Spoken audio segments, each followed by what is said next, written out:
Today on CityCast Boise, we've been glowing all month about Boise being the most dog-friendly city, but what's the downside?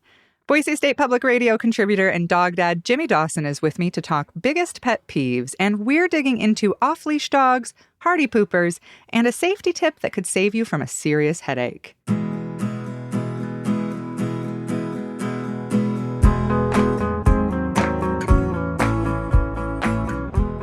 It's Monday, August 7th. I'm Emma Arnold, and this is what Boise's talking about.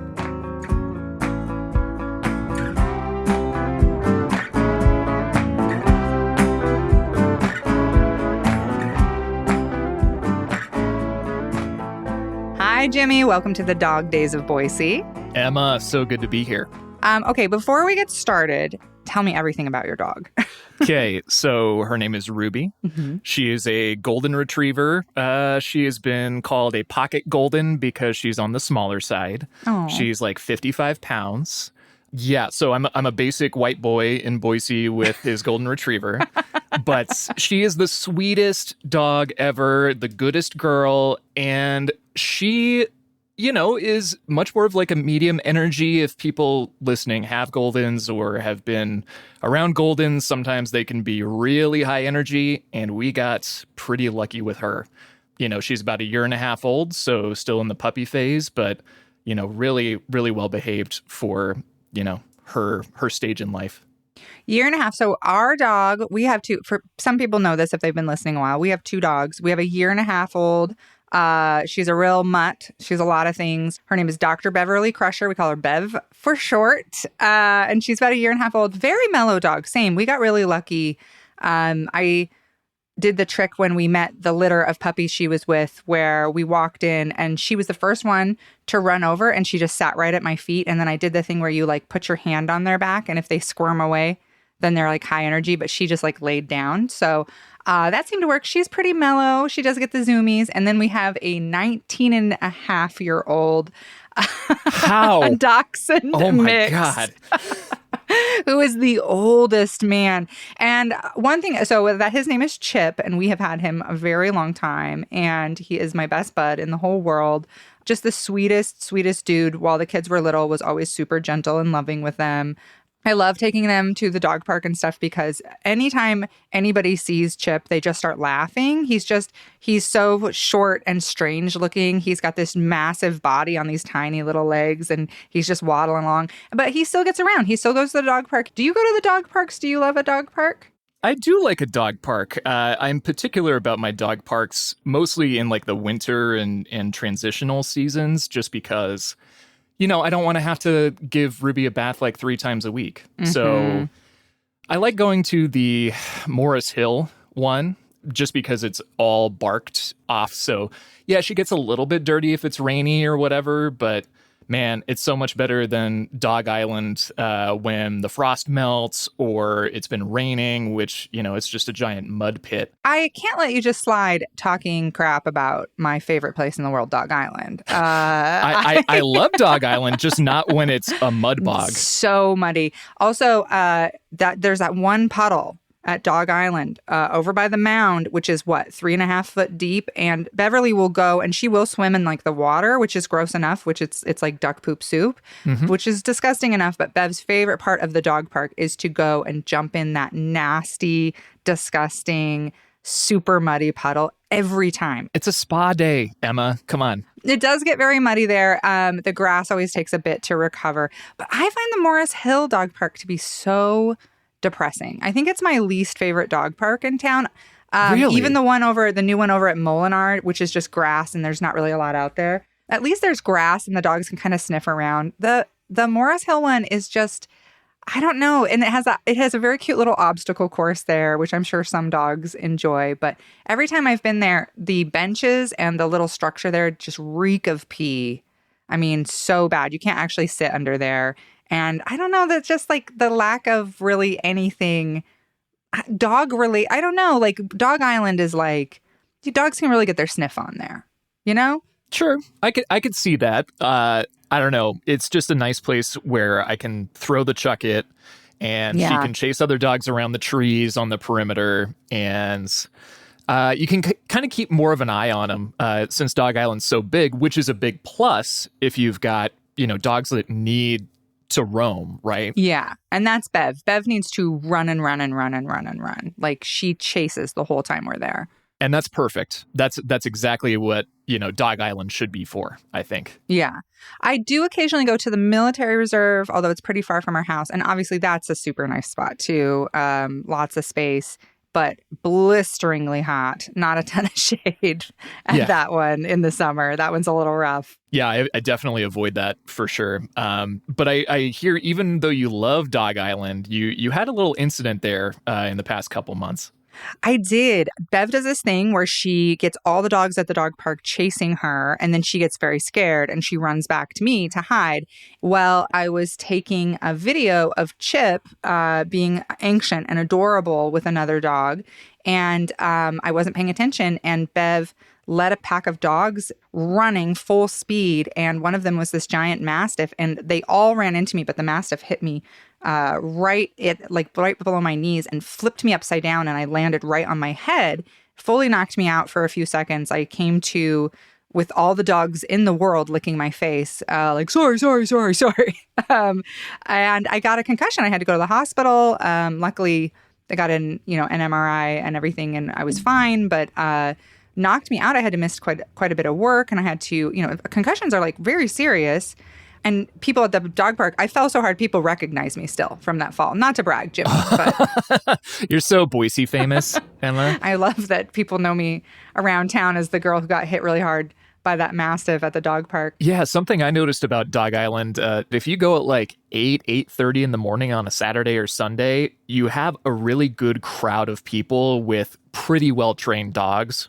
That's an interesting point because I do think that the range of characters at the dog park varies so much by time and date. Sometimes you'll go and you'll be like, it'll be a really rough crowd of dogs. It'll be really poorly behaved, aggressive. But now the evening crowd, Jimmy, now that's where it's at for me. The right before the park closes, it's finally cooled off evening crowd. That's a very chill crowd. And there's actually kind of a little club that meets there. There are a bunch of people who meet in the winter because the soccer teams and stuff aren't there at Ann Morrison. So there's like a ton of people with their dogs just off leash, running around. There's like a little unofficial dog park there. Interesting. I mean, thankfully during the winter months, the city does let you have off leash dogs in Ann Morrison up until February. Okay, so I'm not narking. No. I'm glad. Yes. Yeah. So that's totally kosher until I think it's like February or March or something. Okay. Yeah. Do you do that ever? Do you take your dog off leash?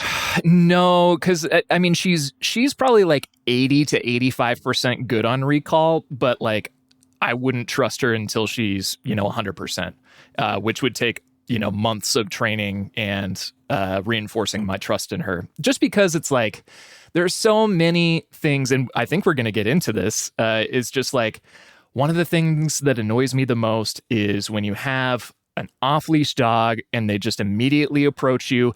I personally love it, but I know friends who have reactive dogs, for a variety of reasons, or they might have just gotten surgery or something and you're trying to get them a little bit of exercise, but you have the off-leash dog coming up and getting them riled up or whatever it is, and you inevitably hear "Oh, don't worry, my dog's friendly," right? And it's like, well, A, yours might not be, or B, you can't have them in that situation. And then they look at you like you're the asshole, right? Yeah, or sometimes on the green belt, you'll have that happen and the dog runs right up and it's like, you don't know people's level of comfortability with dogs. Some people are very afraid of dogs, have had bad experiences, So I'm totally with you right there. Neither one of my dogs are off leash, but it is funny because I am very aware of their limitations. Chip has never been trained. He's always just been more of like a couch pillow, like a little throw pillow who eats a lot of human food. He's never been well trained, but Beverly's pretty well trained. We did some training courses with her and and stuff. But I would never trust her off leash. Whereas my husband, sweet man, is always like, I think she'd do really well. I think she'd do great. I think she would. And we have tried it numerous times in places that were safe, and she is not coming back. She's not living up to those generous expectations. No, he wants to believe so bad. She will not take off. She's great at sticking around. But when you specifically, like if there's a groundhog or something and you're trying to get her attention, she's like, no, thanks. I'm really busy right now. So we definitely are not off leash dog people. That's the thing is like, I think I'm pulling this out of thin air, right? But I think probably 90% of people who own dogs overestimate their dog's ability and, their willingness to obey commands. Yes. Yeah. They're like, oh, she'll come if I call her, but I'm just not really going to test that. Right. Right. Exactly. Well, let's talk other pet peeves. Sometimes I worry about the fabric of our society when I see somebody at the dog park watch their dog take a crap and then not pick it up, which I know is a very basic thing to whine about. But like, you are in an enclosed space where thousands of dogs poop a week. Hundreds. I don't know how many dogs, but it would be interesting to find out. Jimmy, let's do a story on that. We should. I want to know how many dogs are pooping at Dog Island a week. And to just be like, it's fine, I'm not going to pick it up. I'm like, this is why we're unraveling as a society. Like, if we don't all pick up our poop, it's going to be just poop here. It's literally just going to be poop. And the other day I saw a woman with 2 Great Danes, beautiful dogs, very well behaved, take the biggest poops I've ever seen. And she like looked over and then she did the thing where she pretended not to see and she walked the other way. Did you call her out?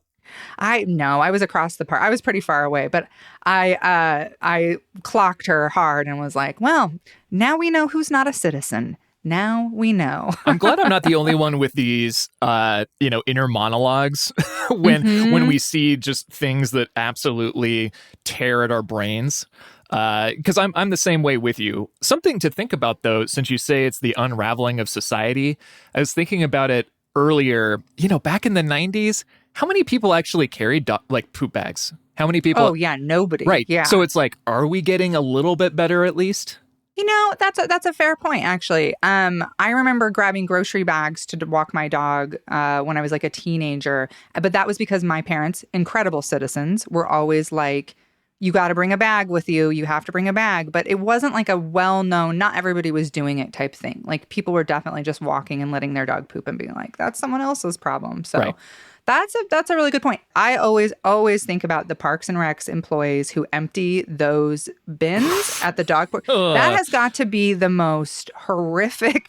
Like just walking past them makes me gag. And then you've got these incredible these citizen heroes emptying those poop bins, a couple times a day, I'm sure, in the summer at least, and making sure that the poop bags are stocked. And then sometimes you'll see somebody who brings a bunch of poop bags from home to restock the thing in case they're out. So you're right. I think we are getting better. I think there's a little bit of hope in that too. Well, since you mentioned the actual poop bins themselves, Emma, I'm wondering, this is just a throw out question. Is this one of your pet peeves?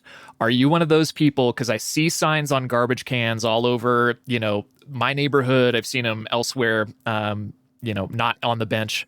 But do you get angry if someone who's walking a dog carrying a poop bag stumbles across your house and you have your garbage bins out and decides to toss the bag in? Are you angry about that? No. Oh my gosh. I never understand those signs or the people who get like fussy about that, because I'm like, this is literally what it's for. Help yourself to my garbage can anytime you need to throw anything away. I'm not fussed that you're throwing a bag of poop, even if it was your own, honestly.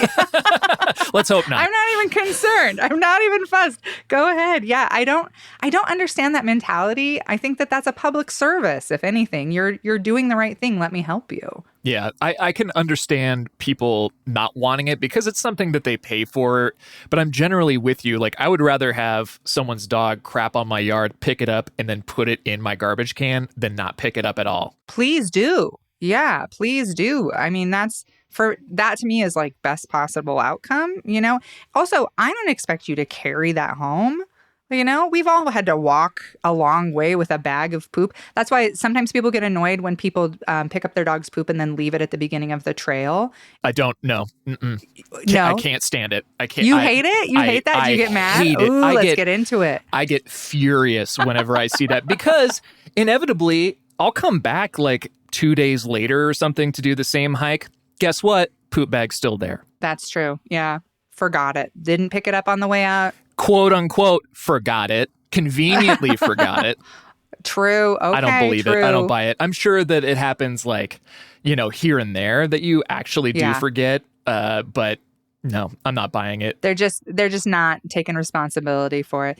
Yeah, okay, that's fair. Because so I never would leave a bag like that because I would have to make like a general like public announcement that's like, I'm not a bad person, I'm coming back for this bag. And then when I got there, I'd be like, see, I came back for the bag, everybody. Like I'd have to make sure everyone who saw me do it saw me do the right thing later. You dig a post, nail up your announcement on a public announcement board. Yeah. I am Arnold. We'll come back for this poop bag. Signed, dated July 28th.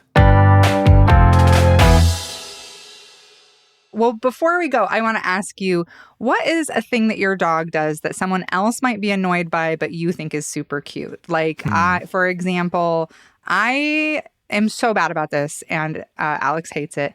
I feed the dogs people food from the table. I do. I can't resist it. I think genetically, some people are more susceptible to that face they make when they want something.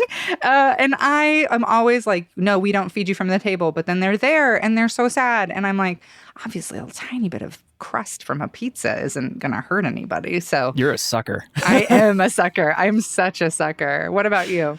Oh, man. I don't know. I'm usually hyper aware of my dog's behavior, which maybe some people would be like, oh, you're a little neurotic. I don't know.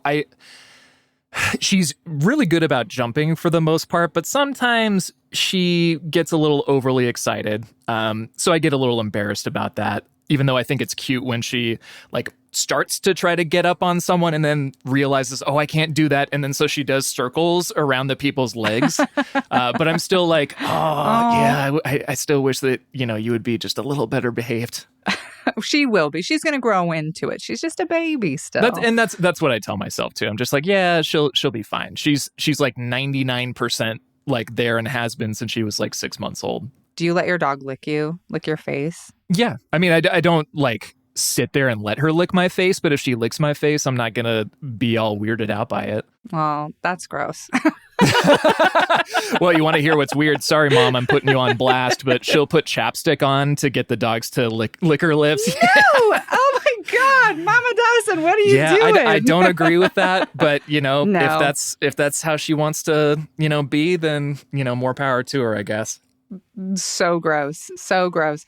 Well, that's disgusting. Agreed. That's all for today here on CityCast Boise. If you enjoyed the show, tell us what Boise dog owners do that makes you barky. We'll be back tomorrow morning with more local stories from around the city. Bye.